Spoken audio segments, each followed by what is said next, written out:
It was supposed to be a simple business transaction, one that would mark the close of yet another successful deal for Chief Ignatius Odunukwe.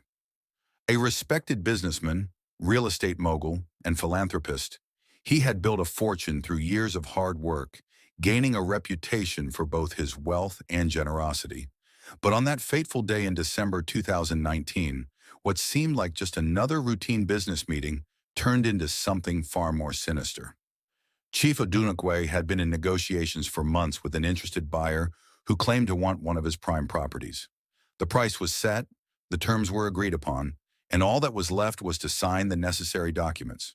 But behind the smooth words and businesslike demeanor of the buyer, there lay a well-planned conspiracy, one that would end in unspeakable tragedy.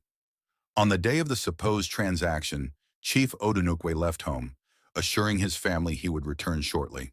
But as the hours stretched into night and his phone remained unanswered, an unsettling sense of dread crept in. He was a man of discipline, a man who never left his loved ones in the dark about his whereabouts. Something was wrong. Days passed, and there was still no sign of him. Desperation set in, and the authorities were alerted. Investigations began, retracing his steps, analyzing phone records, and speaking with those closest to him. Then, a breakthrough.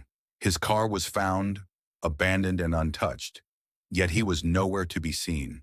It was as if he had vanished into thin air.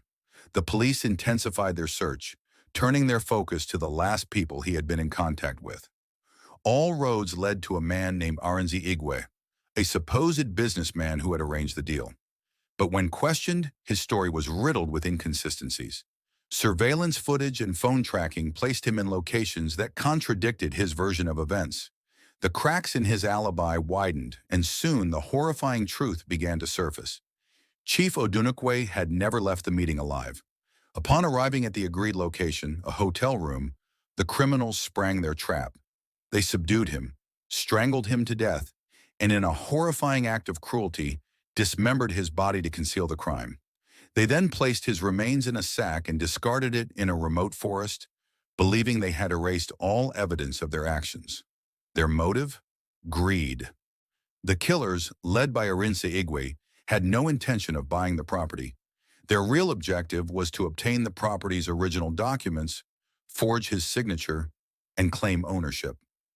They thought they had devised the perfect crime, one that would leave them rich and untraceable. But they had underestimated both the authorities and fate itself. With mounting evidence against them, the killers finally broke under pressure. Their confessions were chilling. They described how they had meticulously planned every detail, how they had deceived Chief Odunukwe into trusting them, and how in the end they had taken his life without remorse.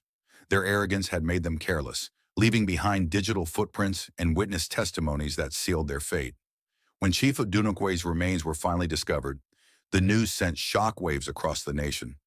A man who had given so much to his community, who had built an empire with his own hands, had met an end so cruel and undeserved. His family, his colleagues, and an entire nation mourned, struggling to understand how such evil could exist. Justice was swift.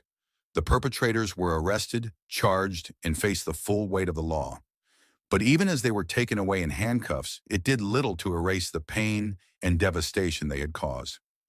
The tragedy of Chief Ignatius Odunukwe serves as a chilling reminder of the dangers that can lurk behind even the most ordinary business dealings.